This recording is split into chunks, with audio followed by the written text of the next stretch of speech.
africain de développement pour le financement primo du projet d'assistance technique ciblé pour la création et le fonctionnement de l'agence chargée du développement et de la promotion du site Dinga et segundo pour le financement du projet d'assistance technique ciblé au développement Dinga 3. Le montant cumulé de ces deux projets s'élève à 5 242 000 $ américains. Emmanuel Ebotmbi, vice-président de la BAD, et Patrice Kitebi Kibonvoul, ministre délégué chargé des Finances, engagent les deux parties.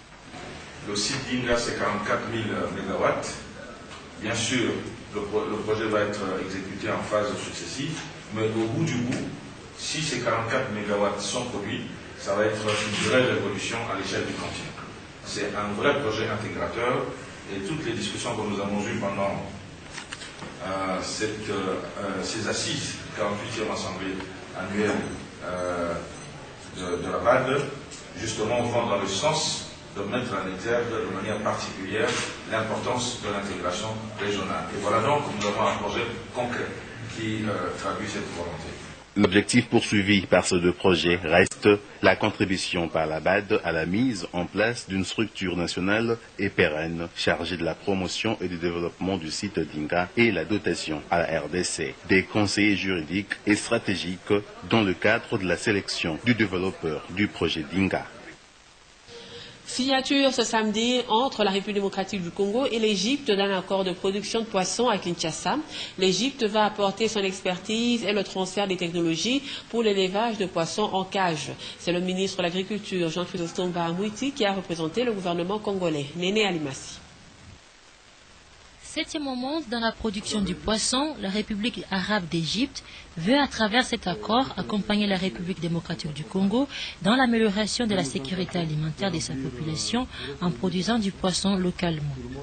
Dans sa première phase, les contrats portent sur l'exploitation d'une ferme piscicole dans la périphérie de Kinshasa et la seconde phase concernera l'exploitation de la source du Nil au nord-est de la RDC. La République arabe d'Égypte s'engage à travers son ambassadeur à transférer sa technologie d'élevage des poissons par cage, a indiqué Ashraf Ibrahim. L'Égypte veut aider la RDC dans le développement du secteur de production de poissons, surtout que la RDC a des capacités énormes dans ce domaine et ce qu'il dit qu'il est sûr que la RDC serait un pays pilote dans ce domaine. Le ministre de l'Agriculture et du Développement rural, Jean-Chrysostome Bahamouiti, s'est engagé pour sa part à respecter les clauses de ces contrats. Nous nous engageons de remplir toutes les conditions de la partie gouvernementale, notamment de pouvoir, sans délai, disponibiliser un site favorable où on va pouvoir mettre la ferme piscicole et les cages. Nous comptons aussi sur l'expertise égyptienne qui est réputée dans ce domaine et nous espérons que dans 6 mois, les cages pourront produire des poissons. À retenir que les travaux d'exploitation de la ferme piscicole vont débuter dans les tout prochains jours ici à Kinshasa. Plusieurs avenues du quartier Matongé, dans la commune de Kalamou, viennent d'être réhabilitées en un temps record de 3 mois et demi par l'unité de coordination des projets. Et c'est hier vendredi que la réception de ces ouvrages est intervenue, et cela à la grande satisfaction de la population de ce coin. Rita Buto Tashikai.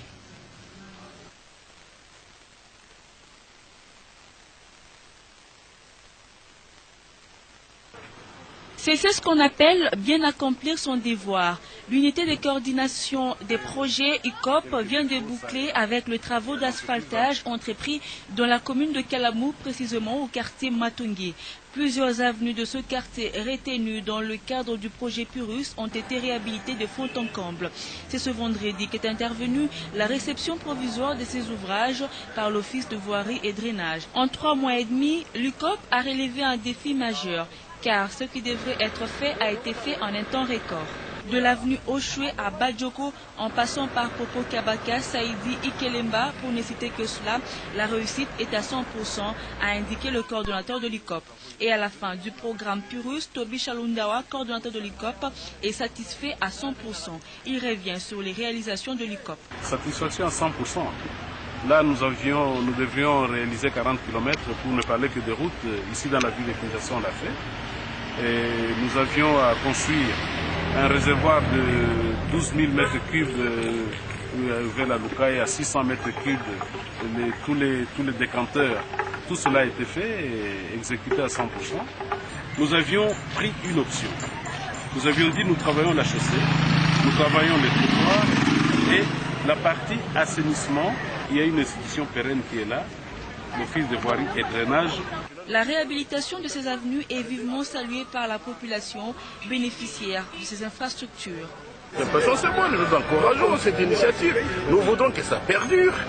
Voyez-vous, nous les clients, nous voudrons que Kinshasa redevienne une ville comme autrefois. Qu'on parle de Kinshasa comme on en a parlé au temps de Léopoldville. Voilà, mes impressions sont bonnes. Il faudra relever tout de même cette fausse note.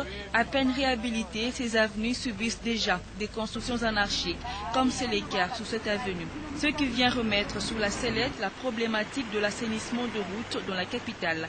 La balle est donc renvoyée dans le camp de l'OVD qui devra faire sa part après la réception de ces ouvrages. La 6e mission de supervision par la Banque mondiale du projet de transport multimodal en République démocratique du Congo a été évaluée ce vendredi par le ministre des Transports et Voies de Communication, Justin Kalumba, et ses 2 collègues du portefeuille et du vice-ministère des Finances. Tous ces éléments du projet ont été passés en revue. Sarah Fanny Dacruz.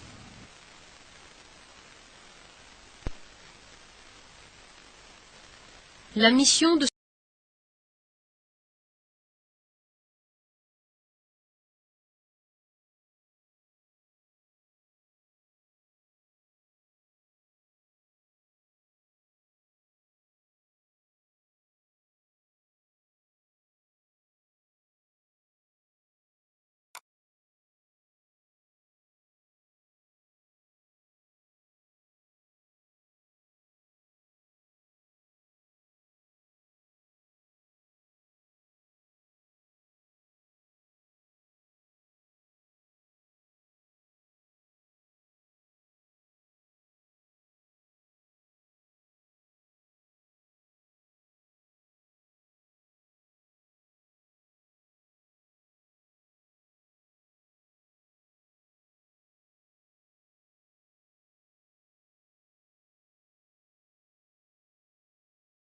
toute la mécanique pour faire venir des investissements, pour faire bénéficier les entreprises des investissements.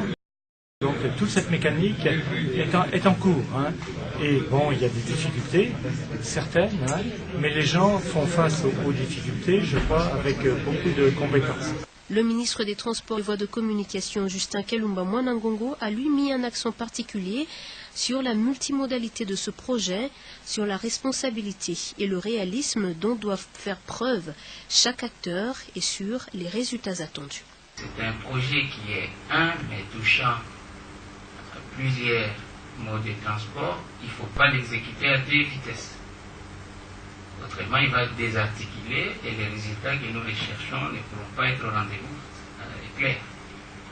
Donc, autant nous devons l'implémenter au niveau de la SNCC avec célérité et efficacité, mais dans les autres entreprises, nous devons agir de même. Autrement, on va désarticuler les projets. Vous avez la première responsabilité. Parce que si vous, Major, vous êtes la locomotive, pour reprendre vos propres termes, SNCC, c'est vous la locomotive du projet, parce que si ça ne va pas chez vous, on a mis le plus de ressources. Eh bien, qu'est-ce qu'on va attendre du reste des secteurs? Sachez par ailleurs que le ministère des Transports et Voies de Communication vient de renforcer la capacité opérationnelle de la Commission nationale de la prévention routière en leur octroyant 4 véhicules 4x4 et des matériels bureautiques. La remise de ces matériels a été faite par le secrétaire général au transport. Reportage Sarah Fanny Dacruz.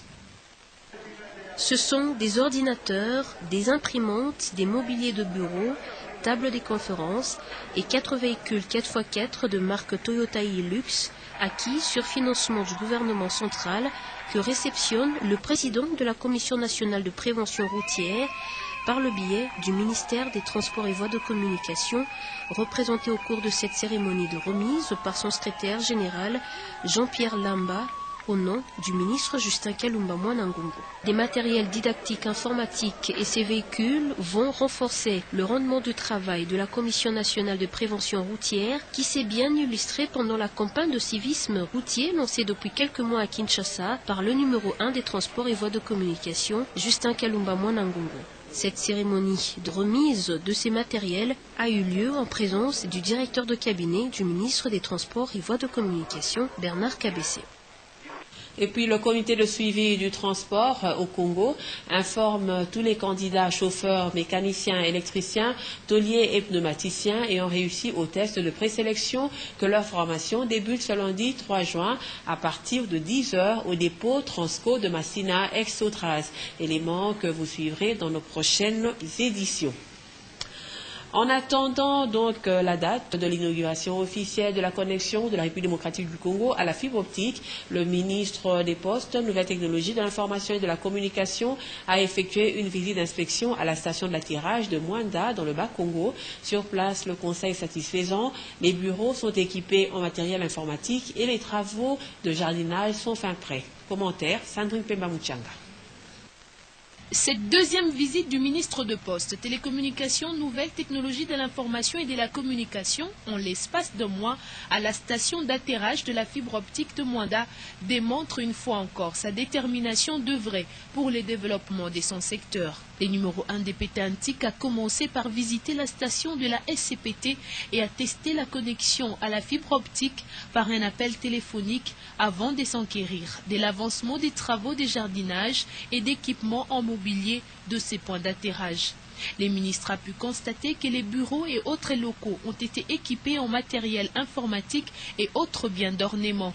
Il ne reste plus qu'à fixer une nouvelle date pour l'inauguration et le sujet a été abordé lors de l'échange entre le ministre Kinké Moulumba et le gouverneur de province Jacques Mbadou. Je viens effectivement de Mwanda, je viens de rencontrer le gouverneur, je viens de lui faire part de la situation que j'ai vue.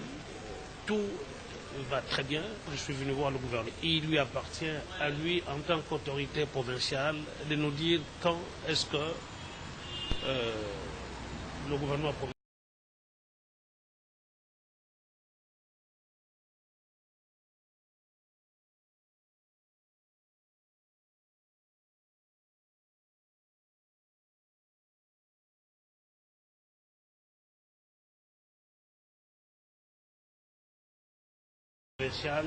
saura recevoir les 300-400 personnes qui viennent.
Des amis avec qui nous nous sommes mis à travailler sur la construction de ces cercles pour faire organiser des conférences, des séminaires afin de pouvoir donner une main de soutien ou une main de plus à ce que nous apprenons à l'auditoire. Dans son exposé, le géologue Joseph Pilipili a passé en revue les gisements pétroliers de la RDC qui restent encore non exploités. Pourtant, les recettes en hydrocarbures aident la croissance économique d'autres pays. La RDC, qui a les 3 bassins sédimentaires, a un potentiel important dans les 3 bassins. C'est-à-dire que ce soit dans le bassin côtier, dans la cuvette centrale et dans les sous-bassins de la branche ouest et du rift est africain, il y a un potentiel important, mais il faut transformer ces potentiels, évidemment, en ressources naturelles réelles et qui peuvent produire des revenus. Les hydrocarbures, il y a une dizaine d'années, contribuer pour 30% au budget de l'État.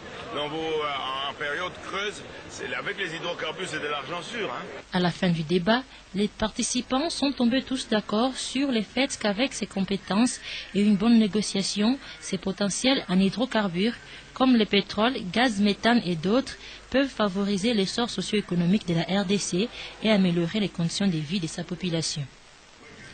La Cour militaire de Kinshasa-Gombe a poursuivi l'interrogatoire des personnes poursuivies pour l'attaque de la résidence du chef de l'État en février 2011. Cette audience qui va se poursuivre le lundi 3 juin a permis au juge d'amender les aveux d'un prévenu, d'arracher plutôt les aveux d'un prévenu. Papi Boaboui. L'interrogatoire des personnes poursuivies pour l'attaque de la résidence du chef de l'État en date du 27 février 2011 se poursuit encore devant les juges de la Cour militaire de Kinshasa-Gombe, présidé par son premier président, le colonel magistrat Camille Massou-Guimona. Au cours de cette audience, le prévenu Kabongo est passé aux aveux. Il a dit avoir effectivement participé au mouvement insurrectionnel en prenant part à l'attaque de la base logistique centrale. Il s'est posté au corps de garde de la base avec les prévenus Nyoka, actuellement en fuite, les prévenus Compagnie et quelques autres ignélés, pendant que les autres assaillants se dirigeaient vers le magasin d'armement pour s'emparer des armes. Après avoir attendu en vain cet arsenal de guerre et par crainte d'une contre-attaque des forces loyalistes, il a ordonné à son groupe de décrocher. Selon les plans, ces armes devraient servir à attaquer et à occuper le camp Kokolo, tandis que deux autres groupes devraient prendre d'assaut l'un la résidence du chef de l'État et l'autre l'aéroport d'Ndjili le même jour. L'audience a été renvoyée au lundi 3 juin 2013 et cette audience sera consacrée à la réaudition des prévenus colonel Nzambo, major Koti, commissaire supérieur adjoint Ngounio et madame Moupembe. Direction Goma au Nord Kivu, où les femmes avec fistule viennent d'organiser des séances de sensibilisation à Goma dans les marchés et carrefours pour inviter celles qui vivent dans l'anonymat à y sortir pour une prise en charge médicale. Hortense Tabac. Une quarantaine de femmes avec fistule ont effectué une marche dans les artères de la ville de Goma. Cette journée avait pour objectif de sensibiliser la population de Goma à amener les malades et autres victimes qui restent cachés dans leur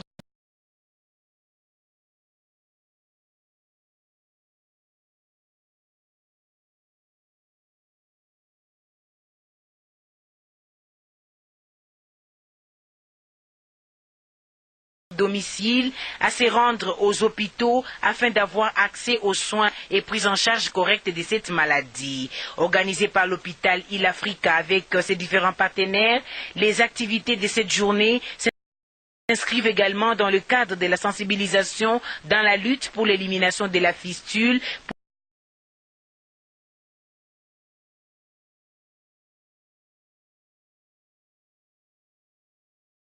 pour ainsi promouvoir une génération sans fistule. Le représentant légal adjoint de l'hôpital Il Africa, Dr Justin Loussi, revient sur les méthodes de prévention de ces fléaux.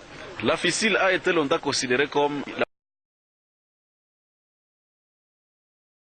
la maladie de la honte, parce qu'on a constaté que les femmes ici chez nous qui ont cette maladie se cachent. Elles ne se montrent pas, elles ne se déclarent pas étant en train de perdre les urines, elles se cachent dans la communauté. Il faut que ces femmes puissent se déclarer malades, qu'elles se présentent à l'hôpital. Une fois qu'elles arrivent à l'hôpital, ici chez nous, on la prend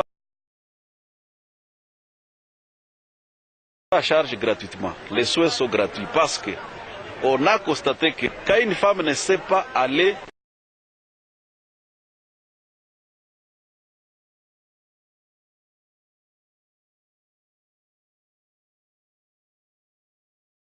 accoucher à l'hôpital, elle ne sait pas aller payer les soins pour accoucher, aller payer la maternité, elle ne saura pas payer les soins pour se faire opérer. Réparer, je vous ai dit que c'est une chose, mais la plus importante chose qu'il faut faire, c'est de prévenir. L'idée, c'est de renforcer la prévention, c'est l'essentiel.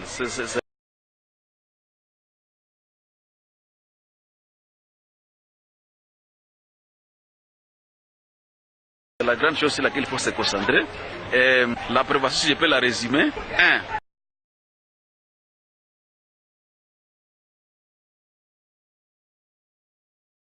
il faut éviter les mariages précoces.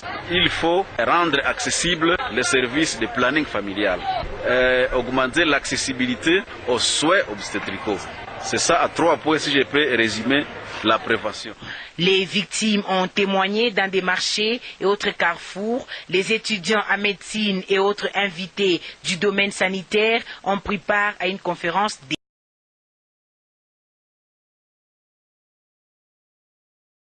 débat. Et la direction provinciale de l'Institut national de sécurité sociale, le INSS Bandundu, procède déjà à la paie des retraités pour le premier trimestre.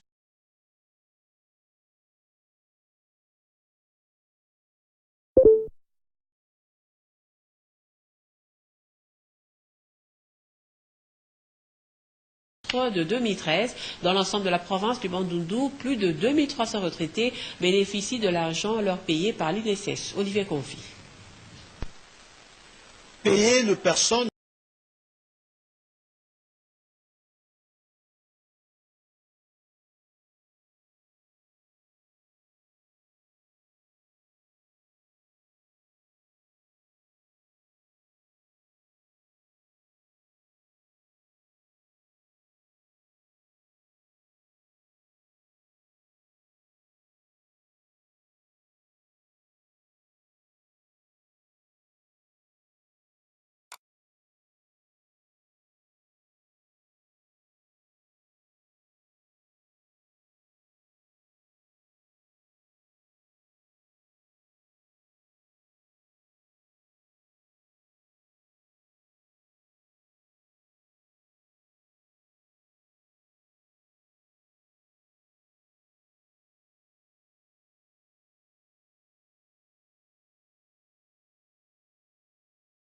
d'abord à savoir si les accusés exercent la profession conformément aux normes. Les prévenus ont versé toutes les pièces attestant qu'ils sont journalistes pour les uns, même si les autres n'étaient même pas reconnus par l'UNPC. Ces éditeurs ont été arrêtés et transférés au parquet de grande instance de la Gombe pour avoir tenté d'escroquer le président de l'Assemblée nationale, Aubin Minakou, contre qui des articles de presse devraient être publiés. Walter Mukendi, président du tribunal, rappelle que l'audience se tient conformément à l'article 34 des statuts créant le tribunal de paix. Face à cette situation, les accusés clament leur innocence devant le tribunal, précisant que la démarche était dans la voie d'obtenir la vérité, notamment sur l'usage abusif de 2 millions de dollars américains frais de fonctionnement alloués au bureau de l'Assemblée nationale chaque mois, la corruption des députés en vue de retirer leur signature sur la motion contre le Premier ministre et bien d'autres. Nous avons foi à ça parce que nous avons la véracité de tout ce qui s'est passé. Nos clients ont été, je peux dire, ils ont été dans leur métier, ils étaient en train de faire leur travail conformément à l'éthique professionnelle des journalistes. Ils ont reçu une information, ils ont fait le travail d'aller vérifier la source, avoir des émissions de cloches comme le disent souvent les journalistes. Ils ont promis de verser les calques et projets d'articles à publier prochainement parce que c'est encore au parquet. Les cadres et militants du mouvement social pour le renouveau, MSR, ont pris part à une messe d'action de grâce en la cathédrale Notre-Dame de Kisangani, en province orientale, et ce pour compatir au malheur qui venait de frapper leur président national, Pierre Lumbi Okongo, qui a perdu sa mère. Séraphin Toumilali, reportage. Le cadre et militant du mouvement social pour le renouveau, MSR, Fédération de la province orientale, se sont retrouvés à la cathédrale Notre-Dame du Très Saint-Rosaire de Kisangani pour une messe d'action de grâce célébrée en mémoire du fait Madame Mouka Anne, mère biologique de Pierre Lumbi, président national du MCR, décédé le 24 mai à Kinshasa. Occasion pour les cadres et militants du MCR de la province orientale de compatir au malheur qui a frappé la famille de leur personnalité morale et aussi de prier pour le repos de l'âme de l'illustre disparu. Dans son homélie, M. l'abbé Gabriel Lumbaya a exhorté l'Assemblée à l'amour, à l'unité et au partage. Pour lui, la mort, c'est un chemin obligé pour tout le monde. Mais en Jésus-Christ, il y a la résurrection. La grâce de vie vient de Dieu et la mort, c'est un passage pour aller vers les pères. À l'issue de la messe, le secrétaire exécutif provincial du MCR, Ismaël Ebounzé, qui était entouré des cadres et militants de ce parti de la majorité présidentielle, a lu le message de condoléances adressé à leur président national. Nous, cadres, militantes et militants du mouvement social pour le renouveau, réunis autour du secrétaire exécutif fédéral de la province orientale, sommes vraiment embarrassés de notre maman, Mouka Anna, votre mère biologique. Partageons vivement votre affliction et vous prions de recevoir, Excellence, Monsieur le Président national, avec nos condoléances, l'expression de nos vifs et sincères attachements. Et puis notre consoeur Angèle Kanam Kisinda, le professeur Oscar Koulou et son épouse Madame Béa Malouba, ainsi que Madame Chantal Malouba, ont la profonde douleur d'annoncer la mort inopinée de leur fille Émilie Nkoulou Kamwelou. Le décès est survenu le vendredi 31 mai 2013 à 16h. En attendant le programme des obsèques, le deuil se tient au numéro 25C, Building Royal, sur le boulevard du 30 juin dans la commune de Lagombe. Ce communiqué est signé pour la famille Madame Angèle Kanam Kisinda. Et voilà, mesdames et messieurs, c'est la fin de cette édition du journal. Merci de l'avoir suivi. À 23h, Sonia Lukusia Mugalou sera là pour vous informer une fois de plus. Bonsoir.